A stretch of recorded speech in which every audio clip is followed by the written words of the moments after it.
Alrighty, what's going on, guys? Edward here, back with another video. And on today's episode, I want to discuss about market maker model. I've been having also a lot of requests, even from my YouTube channel directly and on my free Telegram group. There's a lot of people asking me, "Oh, you should make a video about market maker model." And I see, I went through YouTube just looking. Uh, just so I want to know what's going on. What are all these videos? Even though I've never made one, right? This is based on ICT, based on ICT concepts. Okay, so if you have watched ICT's videos, you may understand. Okay, now there's a lot of videos based on this type of things, and I see some of them actually quite complex explanations. So this is quite simple. I'm going to go straightforward, very simple. The way I say it, not overcomplicating things. And the reason why do we care? Why would you care about this thing, market maker model or whatever it is, right? So right here on the left side, you want to pause the video. You can see basically what it is and who is called market maker. And basically, these are the institutions or a large bank, big money guys, big guys with a lot of money. Those are the ones that actually move the market, right? Um, the manipulations that we see daily, everything that we see, like a fake out, all this type of stuff, liquidity grabs, all this stuff, they are caused by big, large amount of money, of course, coming from these guys right here. So, anyways, let me just explain right quick what this is. So, ideally, we normally have a push, right, to the upside and to the downside. In theory, right? In theory, the markets are always moving in waves, right? And there are consolidations. There are points where you have consolidations or accumulations, right? And expansion. Now, why do we care about this model? Why do we care about this thing? Well, it's basically because ideally you want to know in which side of the curve you are. Is the price pushing up towards a higher time frame PD array, or is the price now in the sell side of the curve targeting an opposite liquidity, or what is called this original consolidation? What is the price? Where's the price at the moment? Is the price right here? Are you actually like right here at the moment? Or is the price already going down or are you actually right here? What do you want to do? Ideally, we want to know where the price is going to do what? To buy or sell, right? So if you know you are potentially in this buy side of the curve, would you be looking for sales right now? No, ideally you want to go with the trend. So you want to go buying, right? Or you want to wait, let the price move, right, to whatever direction is going, probably a higher time frame PDA rate. What could that be? Well, it could be an auto block in higher time frame. It could be a fair value gap, right? Um, any higher time frame PDA rate that we could potentially be waiting for the price to tap, react, and come back down, right?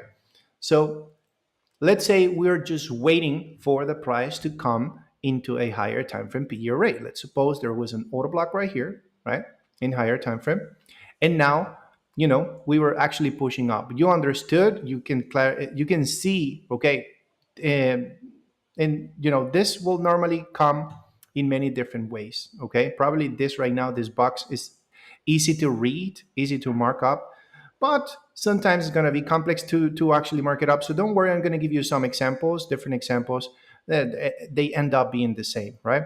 So we see that as the price is going up, is accumulating sometimes.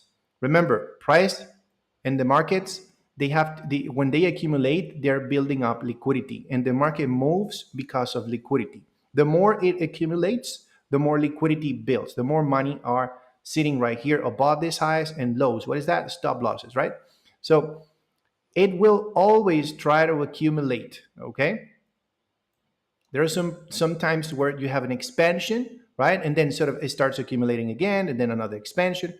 So ideally, when you know the price is tapping a higher time frame PD array, like an order block or a fair value gap, let's say, you want to catch this.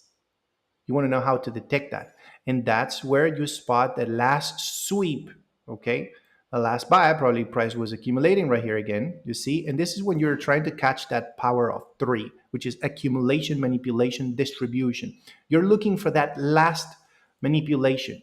You're not going to be selling, like, let's suppose we are right here and the price actually sweeps this, right? Like you're seeing with this candle. What if the price from here sort of shows you a displacement now to the downside? Would you be trying to sell right here knowing that this order block and higher time frame has not been tapped, right? This is why we follow the rules. So ideally, you want to wait for price to be tapping, and once it taps, if you have one of those confluences, which is a shift in the structure, right? And showing you now a bearish, the creation of the first bearish order block, then that's the moment when you start looking for sales. Not here, not here when you're not in position just yet. So timing is very important, right? You have to wait for the price to be tapping, okay? So price taps, and then once it taps, you see what's happening. Price is sweeping liquidity, is tapping a higher time frame PD array, and then all of a sudden you have a big explosion to the downside, big displacement, right? Which it leaves a creation of a fair value gap now. That's the first bearish fair value gap we're having right there. We have a breaker block, we have an order block. So you see we could have entered right here, boom. And where is their target? Ideally, you want to target the original consolidation at the bottom, okay? So we can see here on USD CHF, this is on a daily time frame, that this is still on. This is a live chart, right? Of course, it's Sunday right now, but this is a live chart. So we're still kind of expecting probably price to go back up again, maybe take one more liquidity right here, and then probably expands to the bottom right here, which is the original accumulation or consolidation, whatever you want to call it. But we went through, we went from the buy side of the curve, and now we are in the sell side of the curve. So anything that happens like right here from this point here in this area of the curve, you don't ideally you don't want to buy. You don't want to be looking for buys right here. Why would you be looking for buy? Understanding where we're coming from, where the price reacted, right? So we had already the smart money reversal, which is the shift in the structure, and then we're focusing only in sales. This is all what is all about, So understanding where was the buy side of the curve, and now where is the sell side of the curve. And of course, this happens vice versa. If you want to buy, I'm just going to shift this. Let's say I want to invert it. So it's just the same thing, guys. It's just the same thing. Now we are in the sell side of the curve. Now, if you want to buy, right, you want to wait for price to tap a higher time frame PD array. Let's suppose this is an order block or a fair value gap in higher time frame. Then you switch to lower time frame, let's say 1 hour, 15 minute, 5 minute, and you wait for the shift in the structure, which is right there. And then that's when you start actually looking for buys, right? You start looking for fair value gaps that can hold the price, bullish fair value gaps in this case, and you're looking for buys until where? The original consolidation, right? So from half of this, from the midpoint right here, right, anything right here was bearish. Now, once you have that shift, that smart money reversal right there, everything that you're going here, you know that you should be looking for buys. Whatever formation you have for potential sales, you should be ignoring it. You know what I mean? Trying to ignore it. Yes, you're going to come through a point where you're going to say like, oh, but yeah, price is just now taking this liquidity right here. So after this sweep, we may actually reverse and crash. No. Eventually, when in the buy side of the curve, the price will start hitting some old highs. That doesn't necessarily mean that price is going to reverse and crash again. No, it's just making sure it's taking and sweeping all of these old highs. So I kind of hope it makes sense in it, trying to explain it on an AC way. So let me give you another example right here. For example, on Euro AUD, as you can see here, right? So let me go on higher time frame. This is probably on a 1 hour. So yeah, you can see in a 1 hour time frame. So what do we have? In a 1 hour, well, we just sweep external liquidity right here. We just swept that. And then we're starting to accumulate a little bit. We broke, right? We get to a point If you understand the structure, you can use the fib from the high to the low, right? This swing move right here, from this high to this low, price is pulling back to where we're in premium, right? 50% right here, we are in premium. So price goes here, and you know that eventually it's going to start probably dropping and targeting the original accumulation right here. Okay, this is simple price action, guys. So let's go back now to, this is on a 1 hour. Let's go back to 15-minute. Now in 15-minute, sorry for that. So 15-minute, where are we? 15-minute right here. We understand that we are tapping already, right? We're actually tapping the 1 hour. This is my PD array, right? My higher time frame PD array. Price just tapped. If you look here, the price did one more time, one more sweep, one little sweep right there, buy side, liquidity being taken, and then all of a sudden it shifts, changing the state of delivery right here, right? Or order block. That's a bearish order block right here. These two candles, right, to the upside, once they get broken, that's a change in the state of delivery and a bearish order block. We also have right here a breaker, right? This is a breaker block. Now on top of that, I can see a few imbalances right here. Probably this one, which is the biggest one, right here. Nice fair value gap. So when you have a fair value gap inside of a breaker, what is that? That is called, that is called a unicorn, right? So boom, what the price did, again, did another little after the break, one more time accumulation. Look at this, boom, displacement, little trap manipulation right there, sweeping this liquidity before the price actually went down. So you have another power of 3, right? You have accumulation, manipulation, distribution, right? Where did the price tap? Right there at the fair value gap and breaker block on top, right? You could have entered anywhere here if you wanted to. The stop loss is going to go above that swing high. That's supposed to be protected, right? And then the take profit where? Your take profit is going to be at the original accumulation, which is that last swing low. So that's basically it, okay? Just to make it simple, right? I hope this makes sense, but this is basically it. You're going from buy side to sell side, right? But ideally right here, that smart market reversal has to happen somewhere. It cannot happen in the middle of nowhere. It has to happen somewhere. Where is it happening? If you go higher time frame, where is it happening? We're tapping an order block right here on a 1 hour, right? So we just took liquidity, external liquidity, going back up, pulling back. We are in premium from here, selling down. You see? It's that simple. Do not overcomplicate things. Do not overcomplicate things. This, GBP AUD, very simple again. This is live. We're on the way down, but this already happened. Again, look at what's happening right here. This is on a 4 hour. On a 4 hour time frame, we do have a 4 hour fair value gap right here, a fair value gap in this one.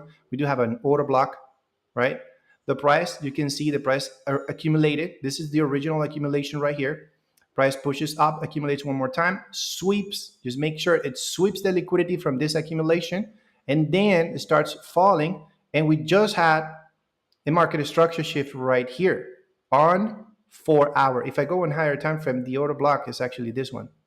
This is the actual order block, and the market structure shift is right here. So you see the price tap, and now we're starting to displace. I like this imbalance right here. This is still in the making, right? So we're probably going to go here, tap, probably accumulate again and do maybe another manipulation, but it's going to end up, it's going to end up dropping. You can watch actually this after this video, and just follow and let me know how it actually went, this particular pair, GBP AUD. So next one right here, this is actually, let me see how much time I got left. All right, so right here, this is actually a potential, this was a setup, this was an entry that I caught this week with my team. TP smash. This was a setup that I caught. This is my VIP group. If you're interested, by the way, just make sure to check my website, teamprofitsenglish.com. So this was on Nasdaq.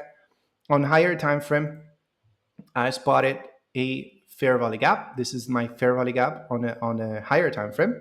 Price has taken liquidity, external liquidity. And I was waiting for price to come into this imbalance. So New York session right here open.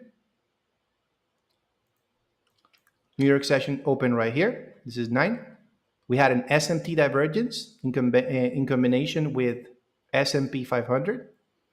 We had an SMT price displaced. But look at again, original accumulation was created overnight, right, during London session. And then sort of a weird box right here. As I mentioned, not every time, not all the time, the accumulations or the formations are going to be the same, okay? It's going to get tricky. And this is where experience comes in, you know? So price is tapping a higher time frame PD array, SMT, displacement, right? And then we're starting to look for sales.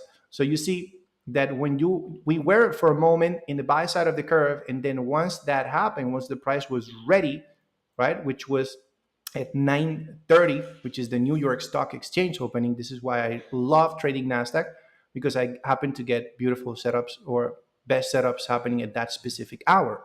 So you see, it struggled in the buy side, but the sell side, you know, you're right. When the market right here, this is when you know this is smart money right here. We had this smart money reversal and immediately smash in TP. So this is something that happens all the time. Markets are fractals. You're going to be seeing this all the time in every single time frame, daily time frame, weekly time frame, whatever time frame you are in a 1 second. You're always going to be seeing this. Okay. Do not overcomplicate things. Just understand the direction. Understand that every time you're trying to catch that smart money reversal, you have to be in a zone. You have to be in an important area, you know? So just make sure to understand that. Rewatch this video. Just make sure to follow me. I normally post a lot of content on my channel based on ICT. If you have any questions, let me know. If you're still confused, let me know in the comment section as well. And I can make part 2 probably of this. And I'll be more than happy to continue with this series. So I'll see you guys in the next one. Thank you for watching. Much love. Take it easy, guys.